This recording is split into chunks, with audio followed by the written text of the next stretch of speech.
আজকের যে শিরোনাম, এটি দেখে যারা আওয়ামী লীগ করেন, আমার যারা সম্মানিত দর্শক, তারা অনেকে হতাশ হতে পারেন। কিন্তু হতাশ হলেও আমাকে কথাগুলো বলতে হবে। আমি আওয়ামী লীগের সংসদ সদস্য হিসেবে ৫ বছর দায়িত্ব পালন করেছি। তার আগে এই দলের দুঃসময় ২০০৬ থেকে একেবারে ৯ পর্যন্ত আমার যতটুকু সামর্থ্য সব দিয়ে আমি এই দলের জন্য কাজ করেছি। আর ২০০১ সালের পূর্ব থেকে একেবারে আমার জন্ম সেই ১৯৬৭, 1967। এই সুদীর্ঘ সময় আমার বোধ এবং বুদ্ধি হওয়ার পর থেকে জয় বাংলা, জয় বঙ্গবন্ধু, শেখ হাসিনা এর বাইরে আসলে অন্য কোনো চিন্তা আমার মাথায় আসেনি। অন্যান্য যারা রাজনীতি করেন, কারো কারো ক্ষেত্রে কিছুটা অপূর্ণতা থাকে। কারো অর্থনৈতিক সংকট থাকে, অভাব থাকে, অভিযোগ থাকে। কেউ সামাজিকভাবে খুব নিগৃহীত হন, পারিবারিকভাবে নিগৃহীত হন। অনেকের লোভ থাকে, লালসা থাকে, পদপদবীর কামনা বাসনা থাকে। কিন্তু আল্লাহর অশেষ মেহেরবানি, এর কোনোটাই আমাকে তাড়িত করেনি কখনো, আর এর কোনোটাই আমার জীবনে ঘটেনি কখনো। আমার একটা মধ্যবিত্ত পরিবারে জন্ম হয়েছে, দেশের প্রেক্ষাপটে। কিন্তু যে গ্রামে আমার জন্ম হয়েছে, ওই গ্রামে আমরাই সবচেয়ে সচ্ছল। আবার যেখানে পড়াশোনা করেছি, সবচেয়ে ভালো কলেজে, ভালো বিশ্ববিদ্যালয়ে, ভালো ছাত্র ছিলাম। আব্বা টাকা পাঠাতেন নিয়মিত। কিন্তু তারপরেও ইউনিভার্সিটিতে ফার্স্ট ইয়ারে থাকতেই কর্মজীবনে ঢুকে পড়ি এবং কর্মজীবনের একেবারে শুরুতেই সংবাদপত্রে ছিলাম, বিদেশি কোম্পানিগুলোতে চাকরি করেছি। ভালো বেতন ছিল, বড় পদ ছিল, গাড়ি ছিল, বাড়ি ছিল। এরপর নিজে যখন ব্যবসা শুরু করেছি, ১ম মাসের ইনকাম দিয়েই আমার ১ম মাসেই লাভ, মানে লাভে শুরু করেছি। এর কারণ হলো আমি একটা মাল্টিন্যাশনাল থেকে, ডেনমার্কের একটা কোম্পানি থেকে চাকরি ছেড়ে যখন আমি ব্যবসা শুরু করলাম, আমার সেই চাকরির চেয়ে আমার ব্যবসাটার শুরুটাই ছিল বড় হিসাবে। আবার রাজনীতিতে যে আমার অভিষেকটা শুরু হলো জাস্ট ওয়ান টাচ। ১ম এ আসলাম, নমিনেশন চাইলাম, পেলাম এবং ভোটে এমপি হয়ে গেলাম। ফলে আমার জীবনে আসলে কোনো কিছুই জটিল হয়নি। কুটিলভাবে, নেতিবাচকভাবে চিন্তা করার সুযোগ কখনোই হয়নি। তো এই কারণে কি হলো, যখন আমি এমপি হলাম তখন থেকে আসলে আওয়ামী লীগের পদ পেতে হবে, পদবি পেতে হতে হবে, মন্ত্রী হতে হবে, এমপি হতে হবে, আবার এরকম চিন্তা আমাকে তাড়িত করেনি। ফলে আমি অনেক নিপাট, নির্ভেজাল, অপ্রিয়, নিষ্ঠুর সত্য কথাগুলো বলেছি, যেগুলো দলের অনেকে মনে করেছিলেন যে এগুলো দলের জন্য ক্ষতিকর। কিন্তু দেখুন, আজকের এই প্রেক্ষাপটে চিন্তা করুন যে আমার মতো যদি ১০ জন লোক আওয়ামী লীগ অ্যাবজর্ব করতে পারত ২০০৯ থেকে ২০১৪ সন পর্যন্ত, বিশ্বাস করেন এখানে মোহাম্মদে আরাফাতের মতো মানুষ তৈরি হতো না। সালমান এফ রহমানের মতো মানুষ প্রধানমন্ত্রীর কার্যালয়ে ঢুকতেই পারত না। আনিসুল হক সাহেবের মতো মানুষ মন্ত্রী হতে পারত না। পার্লামেন্টে আমরা কয়েকজন এভাবে ঘোরাফেরা করতাম। মানে ওই সময়টাতে ১২-১৩ সনে এই যে যাদের বিরুদ্ধে দুর্নীতির অভিযোগ, যারা আওয়ামী লীগকে ডুবিয়েছে, যাদেরকে দেখলে এখন আওয়ামী লীগের লোকজনকে মারতে ইচ্ছা করে, সেই সমস্ত মানুষ, মানে গণভবনে বলেন, বঙ্গভবনে বলেন, সরকারি আশ্রয়ে বলেন, এদের কোনো নামগন্ধই ছিল না। এদের সব অভ্যুত্থান হয়েছে ২০১৩ সনের পরে বা ১৪ সনের পরে। এই পুরো অলিগার শ্রেণীটা। এস আলমদের সৃষ্টি ২০১২ সালে হয়নি। আব্দুস সোবহান গোলাপদের সৃষ্টি ওই সময় হয়নি। এরা খুবই মিনমিনে অবস্থানে তখন ছিলেন আর কি। এমনকি ২০১২ সনে শামীম ওসমানদেরও সৃষ্টি হয়নি। তো এরকম তারুণ্য এমন একটা জিনিস, তারুণ্যকে সবাই ভয় পায়। এই যে এখন যখন তরুণদেরকে আমরা ভয় পাচ্ছি, তদ্রূপ ২০০৯ সনের যে নির্বাচন হলো বা ২০০৮ সনের 9th পার্লামেন্টে, সেখানে তারুণের একটা জয় জয়কার ছিল। তখনও পলক দুর্নীতি শিখিনি। নজরুল ইসলাম বাবুর সম্পর্কে তখনও অভিযোগ আসেনি। তখনও ইকবালুর রহিম সংসার চালানোর জন্য তাকে চিন্তা করতে হতো যে তার সংসার কিভাবে চলবে। তো এরকম একটা অনেস্টি ছিল। তো ওই জায়গাতে অ্যাবজর্ব করতে না পারার কারণে কি হলো? আপনার আওয়ামী লীগের মধ্যে ঘুণ ধরে গেল। আবার একই ভাবে আমি ২০১৮ থেকে বিএনপিতে আছি। আমি বিএনপির যেহেতু একটা ব্যাক ফুটেজ ছিল, পজিটিভ দিকগুলো বলেছি সবসময়, এবং এখনও যেহেতু বিএনপি আমি ছেড়ে যাইনি, তো কাজে বিএনপি দলটি ভালো করুক, এজন্য একেবারে সেই গত ৪ মাস ধরে ঠিক সেইভাবে কথা বলছি। যেভাবে আমি আওয়ামী লীগে যখন ছিলাম এমপি, তখন যেভাবে কথা বলতাম এখন ঠিক সেভাবে কথা বলছি। বিএনপি এটা কিভাবে গ্রহণ করলো, করলো না, কি মনে করলো বা না করলো, এটা নিয়ে আমার কোনো মাথা ব্যথা নেই। এর কারণ হলো আমি আওয়ামী লীগ থেকে কিছু আশা করিনি। যে দলের সঙ্গে আমার আত্মিকতা রয়েছে, যে দল আমাকে এমপি বানিয়েছে, তাদের কাছেই আমি আর কোনো চাওয়া পাওয়া ছিল না। তো বিএনপির কাছে আমি কি চাইবো? তো যার জন্য আমি আমার মতো করে বলে যাচ্ছি। আবার একইভাবে এই সময়টিতে এখন আওয়ামী লীগকে যদি আমি তেল মারি বা অন্য সবার মতো যদি একটা কল্পনাপ্রসূত জিনিস তৈরি করি, শুনতে আপনাদের খুব ভালো লাগবে। আ আমার কিছু ভিডিওতে আওয়ামী লীগের অনেক নেতাকর্মী ইন্সপায়ার্ড হয়েছেন। তারা অনেকে টেলিফোন করে বলেছেন যে, "ভাই, এই বিপদের দিনে আপনি বলছেন আপনার প্রতি জুলুম করা হয়েছে, আপনি বিএনপিতে আছেন, তারপর আমাদের এই বিষয়গুলো বলছেন।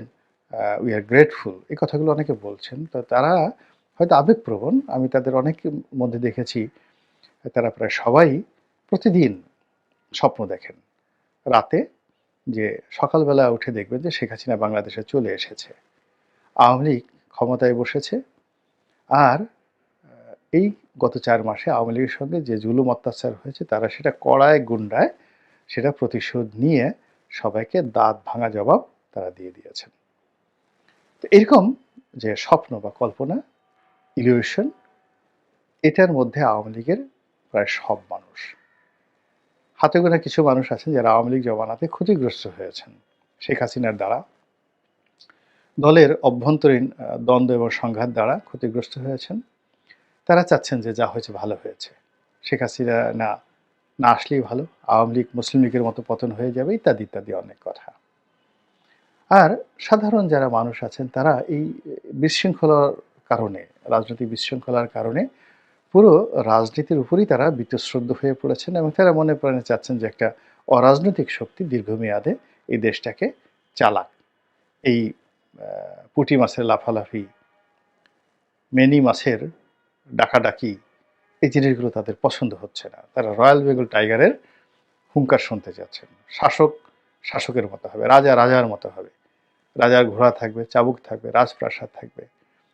তো এরকম অনেক যারা সাধারণ মানুষ তারা মনে প্রাণে চাচ্ছেন যে একটা সুসংবদ্ধ শক্তি দেশটিকে সুন্দরভাবে চালাক। কোনো দুর্বল শাসক, পোলাপানের শাসক, অর্বাচীনের শাসন যেন না চলে।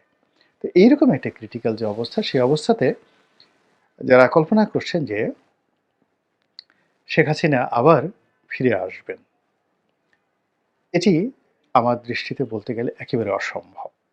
একেবারে অসম্ভব তার বয়সের কারণে। ২ নম্বর হলো যে তিনি যেভাবে গিয়েছেন, এটাকে সবাই বলছে যে তিনি পালিয়ে গেছেন। এটাই প্রতিষ্ঠিত হয়ে গেছে। ফলে পালানো অবস্থা থেকে কোনো রাজনীতিবিদ ফিরে এসে আবার ক্ষমতায় পুনঃপ্রতিষ্ঠিত হয়েছেন, এটার সিঙ্গেল নজির জানা নেই। যেমন যুদ্ধে পরাজিত হয়েছিলেন নেপোলিয়ন বোনাপার্ট।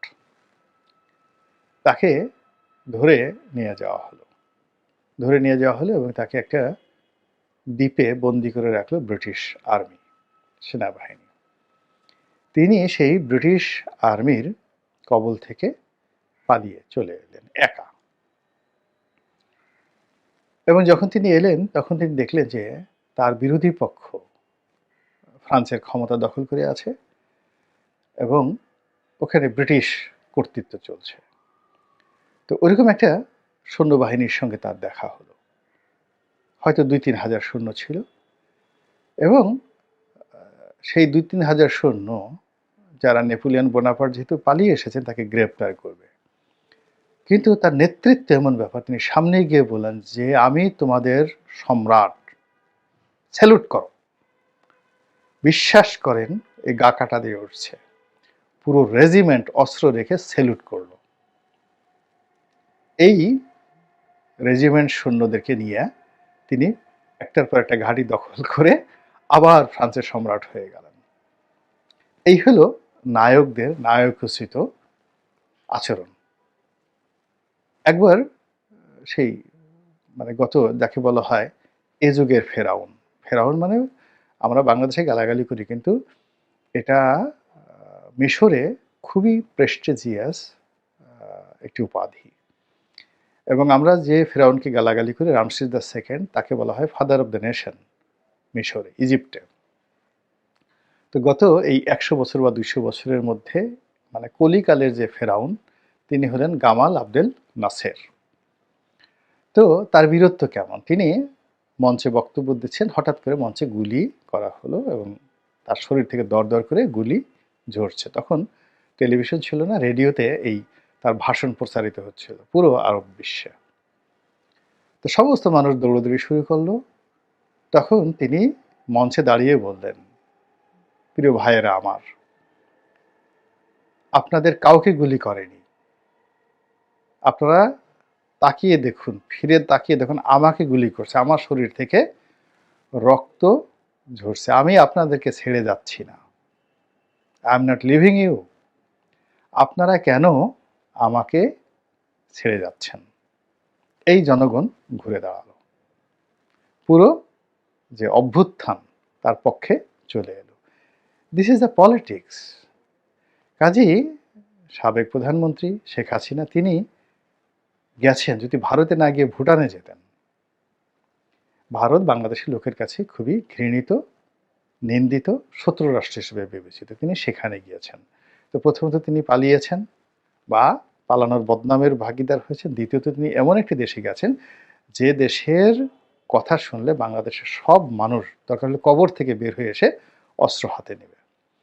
ফলে শেখ হাসিনা, নরেন্দ্র মোদী এসে বাংলাদেশে যদি প্রতিষ্ঠা করার চেষ্টা করা হয়, এ দেশের 18 কোটি মানুষের প্রায় সবাই, এমনকি আওয়ামী লীগের লোকও ভারতের বিরুদ্ধে অস্ত্র তুলে নিতে বাধ্য হবে। তো কাজেই ভারতের সহযোগিতা নিয়ে সরাসরি শেখ হাসিনার ফিরে আসাটা অসম্ভব।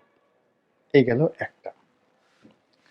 সেকেন্ড থিং হলো, তিনি ভারত যদি তাকে প্রত্যার্পণ করেন, বিচারের মুখোমুখি হন, 2 বছর 3 বছর এইভাবে চলে, তার যে বয়স এখন প্রায় 80 বছর, তার ওই হাত পা বাঁকা হয়ে যাবে। বেগম খালেদা জি এখন যেভাবে অসুস্থ, তার চেয়ে তার অবস্থা আরও খারাপ হয়ে যাবে। তো বুঝতে পারছেন ব্যাপার। শেখ হাসিনাকে নিয়ে আপনারা যারা চিন্তা ভাবনা করছেন, এখানে তার প্রতি শ্রদ্ধা রাখুন, ভালোবাসা রাখুন, সঙ্গে সঙ্গে আপনারা বিকল্প চিন্তা করুন। জয়কে নিয়ে চিন্তা করুন। শেখ পরিবারের বাইরে যদি কাউকে নিয়ে চিন্তা করেন বা পরিবারের মধ্যে অন্য কাউকে নিয়ে চিন্তা করুন, কিন্তু এই চিন্তাটা কনক্রিট যদি রাখেন, বিএনপি বহু বছর শুধু বেগম খালেদা জিয়াকে নিয়ে চিন্তা করেছে। এমনকি 2018 সন পর্যন্ত খালেদা জিয়াকে নিয়ে চিন্তা করেছে। তারা তারেক রহমানকে চিন্তাই করেনি, এবং that was A greatest mistake. ফলে তারেক রহমানের নেতৃত্ব গড়ে ওঠেনি। তারেক রহমানকে যদি 2014 সন থেকে প্রমোট করা হতো, তাহলে তিনি আজকের বিষয়ে আরও বেশি সিদ্ধান্ত নিতে পারতেন। তো যেহেতু আওয়ামী লীগ এখন একটা বিএনপির মতো অবস্থায় পড়েছে,